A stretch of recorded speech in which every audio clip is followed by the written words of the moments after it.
빌립보서 1장 20절에서 21절까지 말씀입니다. 봉독합니다. 시작.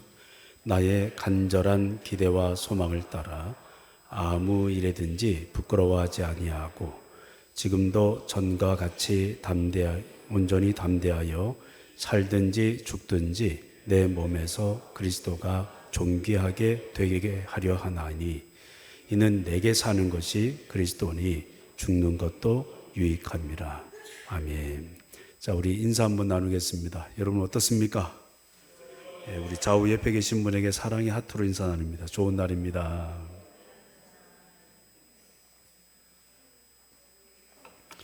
자, 한 번 더 같이 따라해 볼까요? 됩니다. 잘 됩니다. 갈수록 더 잘 됩니다. 우리 옆에 있는 분에게 한 번 더 인사하겠습니다. 됩니다. 잘 됩니다. 갈수록 더 잘 됩니다. 네. 오늘 제목이 가치를 실현하는 삶입니다. 1949년도에 중국의 공산당 정권이 들어설 때였습니다. 이때 왕명도 목사님이라는 분이 계셨는데 이분은 공산 정권이 들어서고 삼자 교회가 중국 교회 안에 세워지게 될 때 이 왕명도 목사님은 반대 운동을 일으켰고 정권에 반대할 뿐만 아니라 기독교 도회당을 만들어서 이제 어떻게 보면 나라와 정면으로 맞서는 기독 운동을 일으켰습니다. 이분은 타협하지 않았습니다. 오히려 당시에 많은 믿음의 사람들이 배도하고 또 국가와 결탁해서 잘못된 교회, 삼자교회를 만들어 갈 때 이분은 강하게 국가를 향해서도 교회의 머리는 오직 예수 그리스도 한 분뿐이시고 무신론 정권인 공산당이 교회의 수장이 될 수 없다. 아주 강력하게 믿음의 소신을 발언했고 그리고 이분은 많은 사람들에게 존경을 받았으며 또 안타깝지만 많은 배도자들을 향해서는 강력한 비판의 말들도 서슴지 않았던 것을 알 수가 있습니다. 1955년이었습니다. 이분은 이 운동을 펼치다가 감옥에 갇히고 말았어요. 너무나 극심한 고문을 받았고 정신적 압박이 그의 삶을 지배하기 시작했습니다. 그리고 간수들이 말합니다. 감옥에서 비참하게 죽어갈 것이다. 온몸에 고통의 흔적을 갖고 있는 이 목사님은 이제 마음에 갈등이 일어나기 시작했고 그리고 연약해지기 시작했습니다. 안타깝게도 그는 1956년 나라와 이제 협의를 하고 잘못했다는 자술서를 쓰고 난 다음에 풀려나게 됩니다. 이후에 이 목사님은 나는 가련 유다다. 정죄감에 빠져서 정신적 붕괴가 왔고 아무것도 하지 못하는 고통을 느끼게 됐답니다. 근데 이때 아내분이 1년 넘게 눈물로 남편을 위해서 기도하고 회복을 위해서 기도했다고 해요.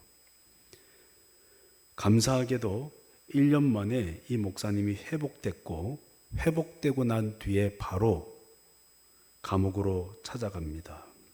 당국을 찾아가서 전에 내가 썼던 것은 다 거짓말이니까 나는 예수님을 부인할 수 없으니까 다시 나를 감옥에 쳐넣어라.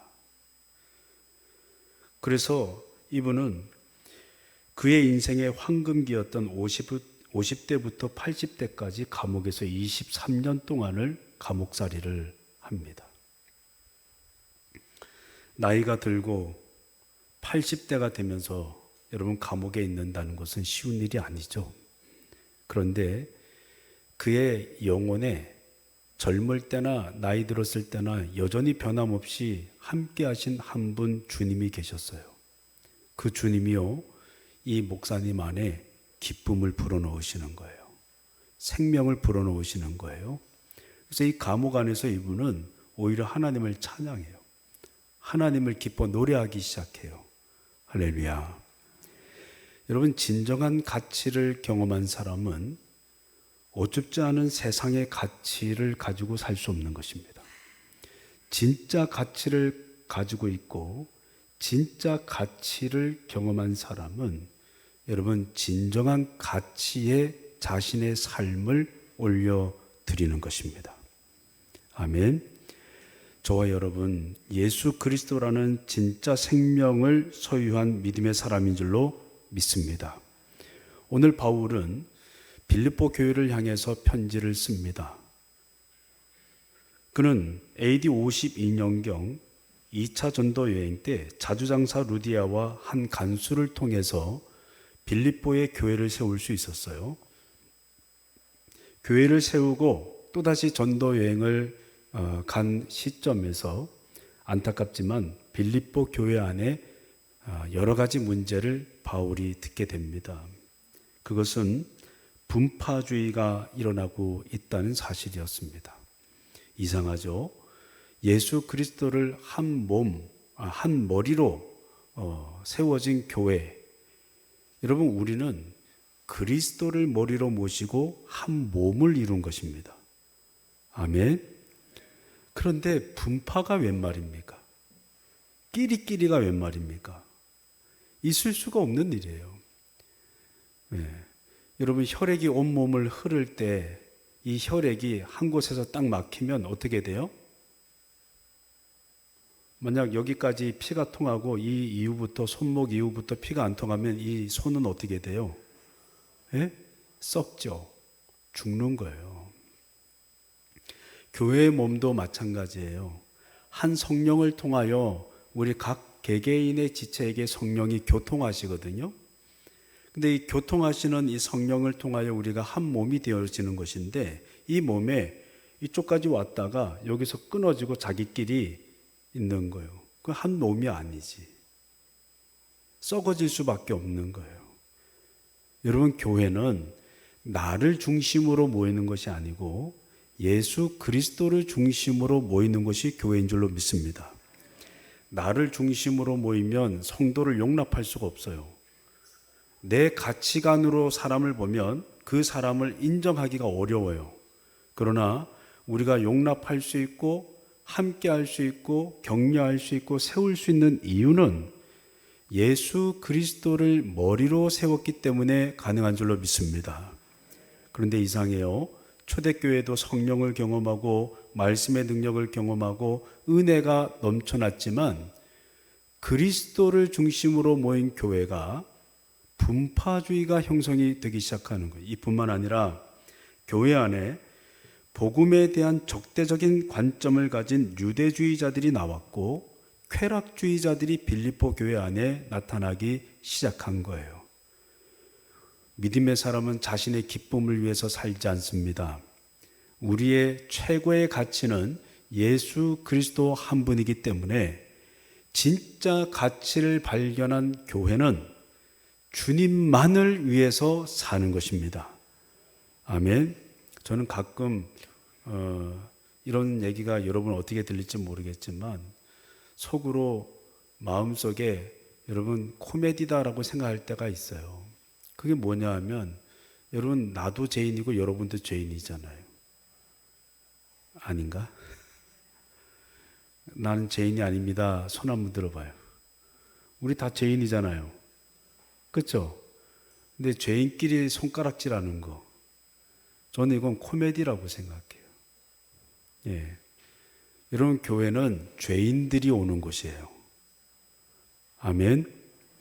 그 죄인들을 살리려고 세우신 곳이 교회인 줄로 믿습니다. 그러니까 교회 안에서 저는 없어져야 되는 소리 중에 몇 가지가 있는데 그 중에 하나가 막 죄인이라고 손가락질하는 거. 첫 번째. 두 번째, 시험 들었어 말하는 거. 예. 마귀가 주는 시험을 유혹이라 그래요. 근데 보통 이런 유혹, 그 사람 시험 들었어 라고 얘기할 때 옆에 있는 사람 시험 들었다고 얘기하고 기도하는 사람 내가 본 적이 없어. 그 사람을 위해서 내가 기도하는 사람을 거의 본 적이 없다고요. 이야기거리, 가십거리로 시험 들었어 이렇게 얘기할 때가 많아요.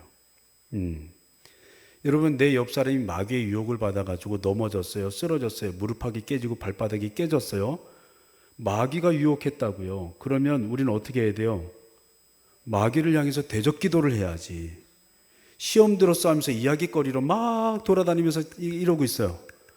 저는 그래서 교회 안에서 절대 삼갔으면 좋겠던 두 가지 메시지가 있어요. 첫째는 서로 죄인이라고 지적하지 말자. 왜요? 다 죄인인데. 둘째, 시험 들었어라고 쉽게 얘기하지 말자. 그런 얘기할 거면 기도할 각오를 하고 하세요. 할렐루야. 교회는요, 살리는 곳이지, 여러분, 마귀의 역사를 방치하거나, 그죠? 영혼을 죽이는 곳이 아니에요. 교회는 살리는 곳인 줄로 믿습니다. 아멘. 근데 이 복음의 메시지가 약해지기 시작하면 자기들의 옳은 생각대로 신앙생활 하는 거예요. 그래서 분파주의가 나오는 거예요. 바울파, 예수파, 아볼로파, 희한한 파들이 나타나기 시작하는 거예요. 예수 그리스도를 중심으로 교회가 모이는 거지 예수파가 어딨냐고. 그래요, 안 그래요? 자기가 원하는 대로 복음을 잘못 해석하게 되면 교회에 이런 어려움들이 생겨나게 되는 것이죠. 여러분 보세요. 이런 어려움을 겪고 있는 교회를 향하여 바울의 메시지는 아주 간결합니다. 따라해 볼까요? 내 안에 그리스도가 산다. 이 말은 최고의 가치는 예수 그리스도라는 거예요. 여러분, 예수님을 믿으십니까? 예수님을 믿고 나면 깨달아지는 것이 분명한 한 가지가 있어요. 그게 뭐냐면 내가 죄인입니다. 그 고백이에요. 자, 디모데전서 1장 15절 말씀을 같이 읽어볼게요. 시작. 믿보다 모든 사람이 받을 만한 이 말이요.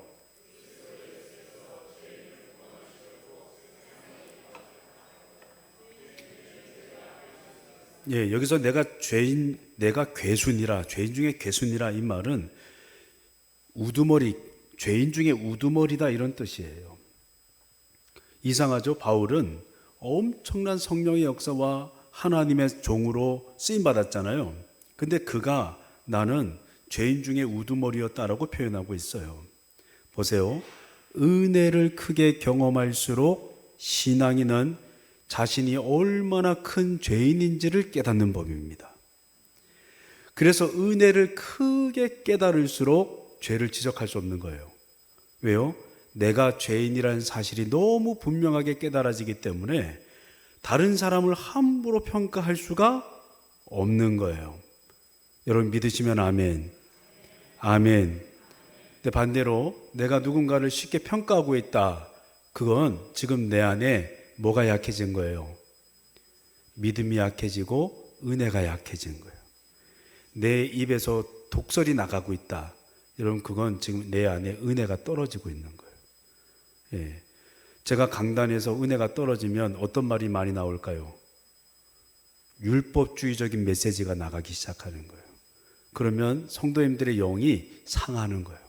다치는 거예요. 여러분 은혜가 우리 가운데 있으면 살리는 말이 나가는 거예요. 할렐루야. 바울은 믿음의 공동체를 향해서 내가 얼마나 죄인인가를 소개합니다. 죄인이라는 걸 깨닫습니다. 자, 사도행전 8장 3절도 같이 한번 읽어보겠습니다. 사도행전 8장 3절 시작. 사울이 교회를 잔멸할새 각 집에 들어가 남녀를 끌어다가 사옥에, 여러분 잔멸하다라는 말은 어디서부터 왔냐면 멧돼지가 포도원을 파헤칠 때 그 상황을 묘사하는 거거든요. 그러니까 바울 자신이 초대교회를 멧돼지처럼 막 들쑤셔 놓고 다녔다라는 표현을 지금 하고 있는 거예요. 그만큼 악했다는 거죠. 근데 더 큰 문제는 이 바울은 죄책감을 전혀 못 느꼈다는 거예요. 자기가 죄인인데 악한 짓을 하고 있는데도 불구하고 죄의식을 못 느끼는 거예요. 여러분, 영적으로 무감각한 사람들은 죄를 깨닫지 못하는 거예요. 예. 영적으로 깨어있는 사람들은 지금 우리와 누가 함께하고 계세요? 하나님이 함께하고 계심을 느끼기 때문에 주님께 집중하는 거고요.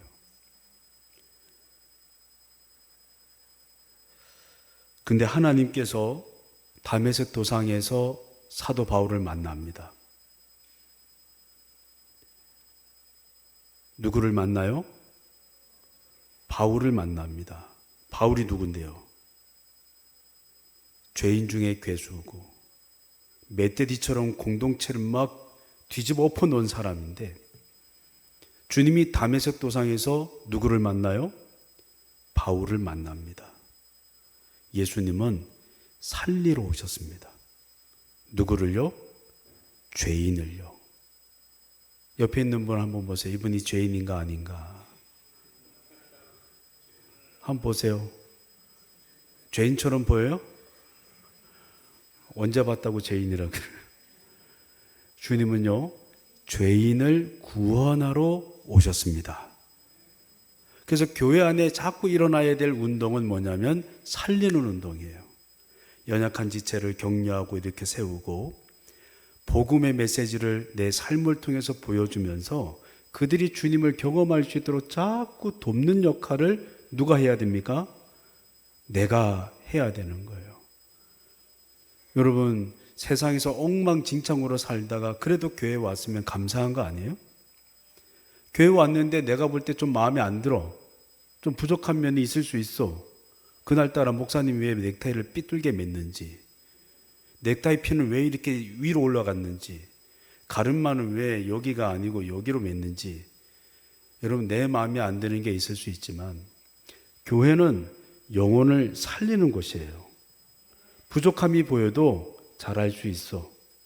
아멘. 연약한 모습이 보여도 당신을 통해 하나님이 일하십니다. 아멘. 옆에 있는 분 한번 축복해 주실래요? 당신을 통해 하나님의 역사가 준비되어 있습니다. 또 당신을 향해 많은 영혼들이 달려나오고 있습니다. 할렐루야, 할렐루야. 여러분, 그렇습니다. 이렇게 사실은 말도 안 되는 것처럼 느껴지죠. 근데 바울이 이런 상황이에요. 말도 안 되죠. 그런 인간은 심판받아 마땅한데 주님이 그에게 뭐라고 말씀하시냐면, 나는 너를 이방인을 위한 사도로 세웠다고 말씀하시는 거예요. 사도행전 9장 15절 16절 읽어보겠습니다. 시작. 주께서 이르시되 가라, 이 사람은 내 이름을 이방인과 임금들과 이스라엘 자손들에게 전하기 위하여 택한 나의 그릇이라. 그가 내 이름을 위하여 얼마나 고난을 받아야 할 것을 내가 그에게 보이리라 하시니, 하나님이 그를 기꺼이 이방인을 위한 사도로, 복음 전파자로 세우겠다고 사명을 주세요. 내가 볼 때 그 사람 너무 형편없는데, 형편없는 그 사람인데 하나님은 오히려 그에게 사명을 주시는 거예요. 바울은 예수님을 만났을 때 자신이 잘못 살아온 걸 깨닫습니다. 그리고 진짜 가치가 무엇인지를 경험하고 난 뒤에 자신 안에 영적인 변화가 일어나게 되는 걸 경험하게 됩니다. 그것이 오늘 본문 20절 말씀이에요. 읽어봅니다. 시작. 나의 간절한 기대와 소망을 따라 아무 일에든지 부끄러워하지 아니하고 지금도 전과 같이 온전히 담대하여 살든지 죽든지 내 몸에서 그리스도가 존귀하게 되게 하려 하나니. 여러분, 그의 안에 놀라운 변화가 일어났습니다. 간절한 기대가 일어났습니다. 이것은 계속해서 갈망하는 마음이 내 안에 일어난 것입니다. 놀라운 거라고요. 여러분, 666이라는 표는요, 보여주는 표가 아니요, 마음속에 일어나는 욕망, 갈망을 뜻하는 거예요. 우리 안에 진짜 예수의 생명이 있으면 그 사람은 예수 그리스도의 기쁨과 예수님을 향한 진짜 갈망이 일어나는 거고, 그 주님이 아닌 인간 세속적인 마음으로 가득 찬 사람은 짐승의 갈망이 내 안에 가득 차는 거예요. 그래서 우리가 날마다 영적으로 깨어 있어야 되는 거예요.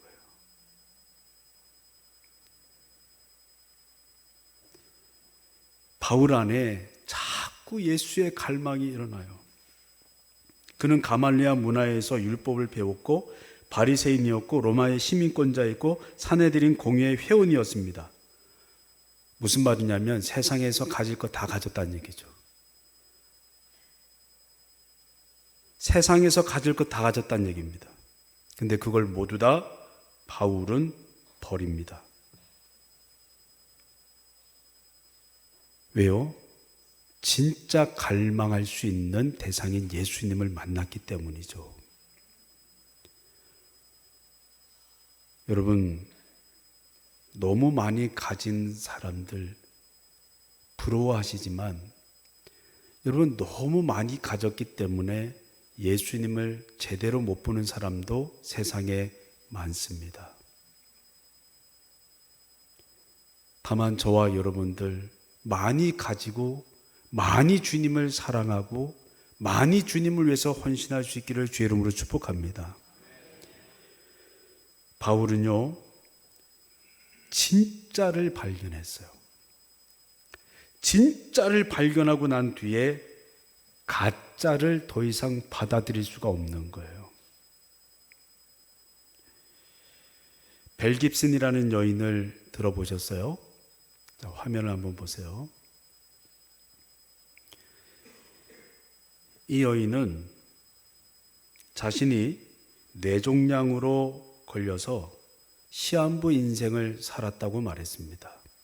근데 현대의학의 도움을 받지 않고 건강한 자연식으로 이 병을 극복하기로 결정했고 극복했다고 사람들에게 알렸습니다. 그런데 2015년 언론 취재 결과 한 번도 암에 걸린 적이 없었던 거예요. 문제는 이 여인이 매스컴을 타고 많은 사람들에게 알려지면서 사회 곳곳에 엄청난 파장을 일으켰다는 거예요. 부정적인 파장입니다. 무슨 말이냐면 소셜 미디어를 넘어서 글로벌 기업들이 이 여인을 마케팅으로 적극 활용했다는 거예요. 그래서 어떤 피해가 일어났냐면 어플리케이션 피해가 왔어요. 핸드폰에 어플리케이션 있죠. 그죠? 2014년도 애플에서 그 앱을 이제 만들 때 이 여인의 어떤 철학과 그리고 웰빙 음식을 먹었던 이런 데이터들을 앱으로 만들어서 판매했는데 그때 앱이 나갔어요. 웰빙 앱이라고 해서 30만 번 이상 다운로드가 됐어요.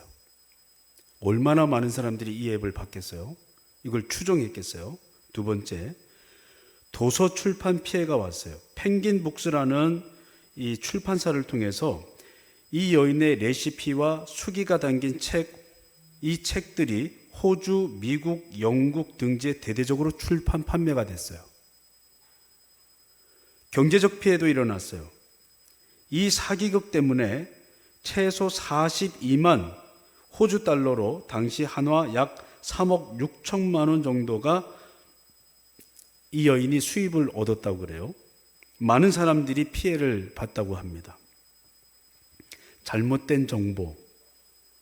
여러분, 세상의 정보들이 우리 믿음의 사람들의 신앙의 체계를 무너뜨리는 많은 정보들을 매스컴과 그리고 사회에서 우리가 함께하면서 하는 말들이 여러분에게 들리고 있다는 사실을 아십니까?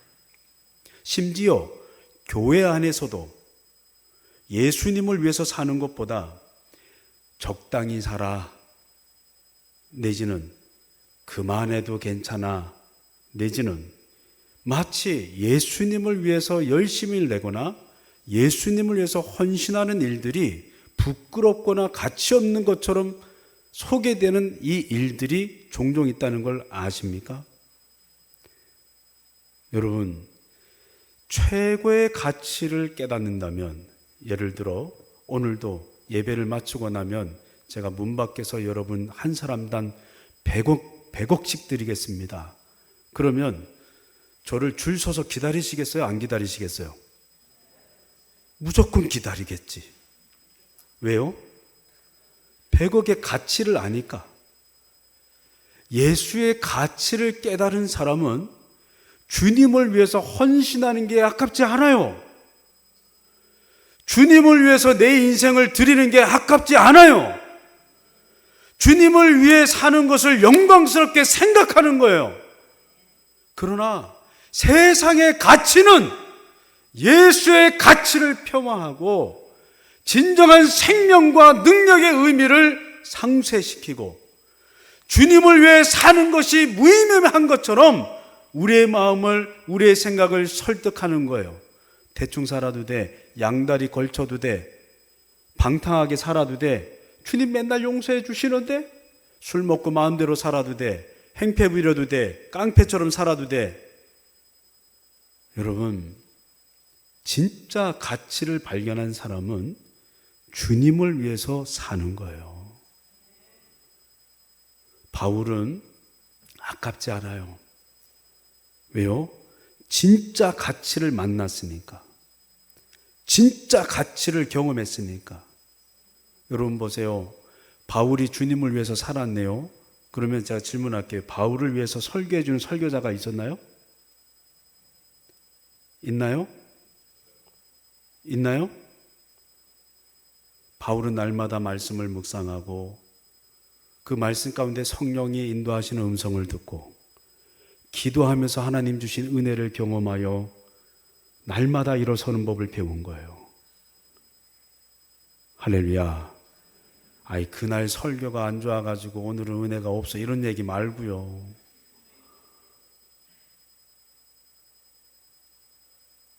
우리의 신앙의 근거가 예수 그리스도 진짜 십자가 복음이어야 하고, 그 복음이 내 안에 있으면 그 생명이 여러분을 날마다 살려내는 줄로 믿습니다.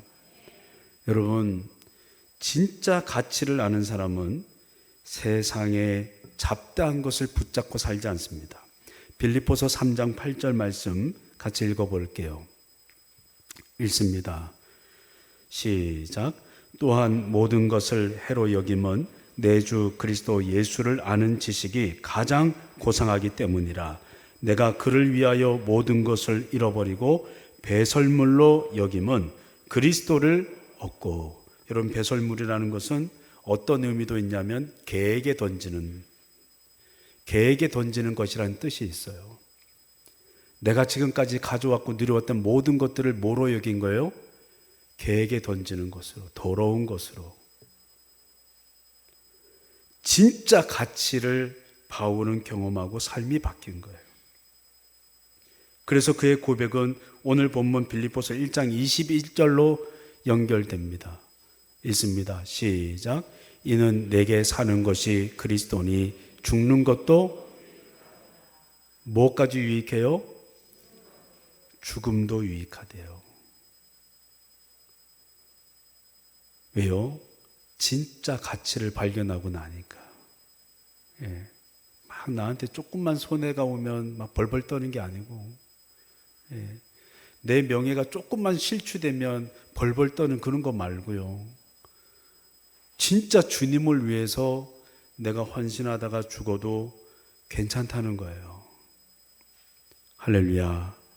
이런 거 말고요. 내가 누군 줄 알고 뭐 이런 거 말고요.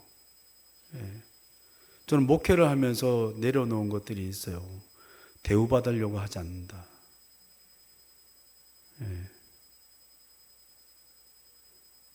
여러분, 중직자가 되고 믿음의 사람이 큰 인물이 될수록 섬김의 자세가 있어야 돼요. 주님을 위해서 사는 사람들은 이런 마음이 있어야 돼요. 나를 밟고서라도 상대방이 일어날 수 있으면 내가 밟혀주겠다. 왜요? 내가 밟혀야 후배들이 자라날 거 아니에요. 할렐루야. 나를 딛고서 누군가 일어날 수 있으면 기쁨인 거 아니에요? 근데 여러분, 속상해하지 마세요. 제가 목회를 해보고 아버님 목회도 보고 교회 안에서 이렇게 성장해 보니 나중에 보니까 그 밟힌 사람이 제일 존경받더라고. 정신적인 지주가 되더라고요. 제가 아는 은퇴 목사님이 있어요. 여자 목사님인데 전에 있던 교회에서 함께 오셔서 섬겨 주셨던 목사님이고, 저는 그분을 볼 때마다 정말 존경하고 제가 개인적으로 사랑하는 목사님이세요. 여자분이세요. 정말 기도 열심히 하고 순수하게 기도하시고 막 그 눈물과 그 삶을 보면 감동을 안 받을 수 없는 그런 귀한 분이세요. 근데 이분이 교회를 세울 때 지역 주민이 너무 굴욕스럽게 하는 거예요. 길을 막 내야 되는데 못 내게 하고 가로막고 막 그러니까 너무 굴욕스럽게 여자 목사님을 막 하니까 옆에 같이 가서 앉아서 듣던 사부님, 원래는 사모님인데 남편이니까 사부님이라 그러는 거예요. 사부님이 앉아 있다가 그 사람이 너무 굴욕스럽게 막 욕을 하고 막 육두문자를 막 날리니까 듣다 못하고 사부님이 화가 나가지고 그 여자 목사님의 뺨을 때린 거예요. 왜 이런 대우받고 있냐고. 가자고. 예? 그 여자 목사님이요, 그 자리 끝까지 지켰어요. 교회를 세우려고. 누가 존경을 받겠어요? 여러분, 십자가의 복음은 진짜 가치를 아는 신앙인은 내 안에 예수님만 드러나면 되는 거예요. 그 예수님만 나를 통해서 드러날 수 있다면 그 사람은 진짜 행복한 믿음의 삶을 살 수 있는 거죠. 여러분, 가짜 복음 말고 진짜 복음의 가치로 저와 여러분들이 이 땅을 살 수 있기를 주의 이름으로 축복합니다. 뺨 한 대 좀 맞으면 어때요? 욕 좀 먹으면 어때요? 저는 이번 주에 지난 주간에 우리 성도들한테 그랬어요. 욕을 혹시라도 여러분에게 욕을 하면 이렇게 기도하시라고. 더 주세요. 혹시라도 여러분 누가 때리면 더 때려주세요. 할렐루야. 한번 해볼까요? 더 욕해 주세요. 우리 옆에 있는 분에게 더 욕해 주세요. 더 때려 주세요. 아니, 언제 십자가 져볼 거냐고요. 언제? 예수님 믿으면서 언제 십자가 져볼 거예요. 할렐루야. 여러분 아시겠지만 이 세상 살면서 욕먹을 기회가 별로 없어요. 요즘은 그냥 조금만 잘못하면 고소해버리면 되니까. 그죠? 그러니까 요즘은 웬만해서 욕먹을 기회가 없어. 교회라니까 욕도 먹을 수 있는 거지. 교회는 좋은 것이에요. 여러분, 저는 그런 소망이 일어났으면 좋겠는데요. 혹시라도 욕먹을 기회가 있으면 왜 욕했냐고 따지지 말고 감사합니다. 더 해주세요. 할렐루야. 혹시라도 여러분을 때리는 사람이 감사합니다. 더 때려주세요. 보세요. 리처드 원브란트 목사님이라는 분이 계십니다. 루마니아 출신의 유대계 목회자인데요. 사진을 보시면 사모님과 목사님이 나와 있습니다. 여러분, 이분은요, 루마니아가 공산화되고 난 뒤에 지하교회를 이끌다가 체포됐어요. 14년 동안 감옥에 갇혔는데 3년은 빛도 들어오지 않는 감옥이 독방에 갇혀서 살았어요. 고문을 당했습니다. 온몸이 칼자국, 흉터투성이에요. 감사하게도 서방교회의 도움을 받아서 극적으로 탈출하게 됐는데, 석방하게 됐는데, 온몸에 칼자국과 흉터투성이가 되었음에도 불구하고 자신을 고문하던 간수, 공산당원들을 다 용서합니다. 왜요? 내 안에 진짜 예수가 있기 때문에. 그래서 진짜 생명을 경험한 사람들은 그 주님만 내 삶을 통해서 빛나면 되는 거예요. 할렐루야. 그 주님만 내 삶의 흔적에서 빛나면 되는 거예요. 저는 이런 진짜 믿음의 신앙을 가지고 저와 여러분들이 주님을 위해서 마음껏 살기를 주의 이름으로 축복합니다. 우리 교회가 앞으로 이제 10월 달에 우리 황 집사님 기도해 주셨지만 초청잔치도 하고 100명도 되고 150명도 되고 아멘을 안 하는데 다시 100명도 되고 아멘이 작은데 다시 100명도 되고 150명도 되고 200명도 되고 할렐루야. 하나님이 성장시켜 주실 텐데 이때요 믿음의 동력자들이 필요한 거예요. 어떤 동력자요? 예수님만 드러낼 수 있는 사람. 교회를 위해서 욕을 먹어도 능히 감당할 수 있는 사람. 자기의 몸이 너덜너덜하게 찢겨져도 예수님만 자랑할 수 있는 사람. 할렐루야. 여러분, 이런 사람 3명만 있어도, 아니 1명만 있어도 교회가요 엄청난 변화가 일어나게 될 줄로 믿습니다. 하나님은 이 역사에 여러분을 초대하고 있다는 것을 믿으시기를 주의 이름으로 축복합니다. 여러분, 그 사람이 최고의 가치를 가졌느냐 갖지 않았느냐 어떻게 알 수 있을까요? 그 사람의 삶을 보면 알 수 있습니다. 바울을 보세요. 고린도 후서 11장 24절에서 27절 같이 읽어보겠습니다. 시작. 유대인들에게 40에서 하나 감한 매를 5번 맞았으며 3번 태장으로 맞고 1번 돌로 맞고 3번 파선하고 일주야를 깊은 바다에서 지냈으며 여러 번 여행하면서 강의 위험과 강도의 위험과 동족의 위험과 이방인의 위험과 시내의 위험과 광야의 위험과 바다의 위험과 거짓 형제 중에 위험을 당하고 또 수고하며 애쓰고 여러 번 자지 못하고 줄이며 목마르고 여러 번 굶고 춥고 헐벗었노라. 그 위대한 바울, 죽은 자를 살리고 성령의 역사와 바람을 일으키고 선교행을 통해서 교회를 세웠던 그 놀라운 역사의 주인공이었던 바울, 그의 삶의 흔적을 보면 한 가지로, 한 표현으로 하면 그의 인생은 언제나 십자가의 흔적이 있었어요. 내가 진짜 가치를 소유하고 있느냐 없느냐는 무엇으로 알 수 있느냐 하면 그 가치를 가진 사람은 가치대로 살 수밖에 없는 거예요.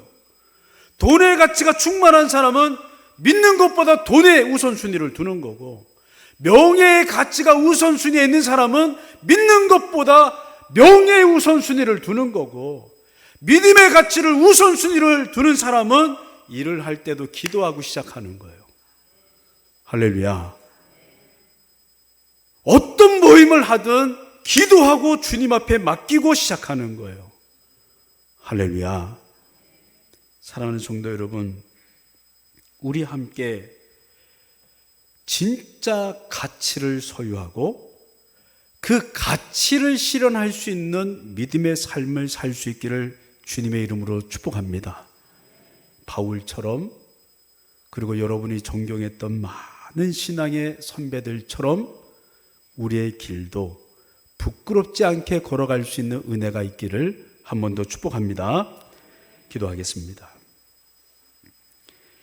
우리 안에 참된 가치 예수 그리스도, 이 십자가 복음을 붙잡고 믿음의 길을 걷게 하여 주옵소서. 감사드리며 예수님의 이름으로 기도드리옵나이다. 아멘.